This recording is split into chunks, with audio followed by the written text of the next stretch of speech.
saying 아니에요 after someone says thank you is a common and polite way to respond. But the literal translation for 아니에요 is no. 여기 앉으세요. 저 곧 내려요. 감사합니다. 아니에요. 아니에요? No?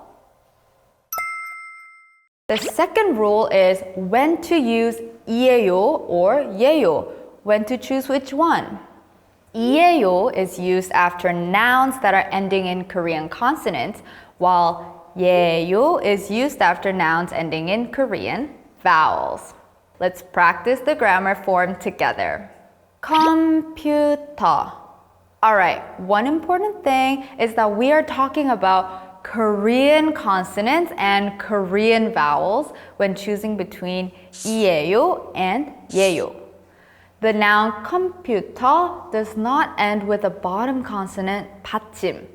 It ends with the Korean vowels, so we use 예요. 컴퓨터예요. It is a computer.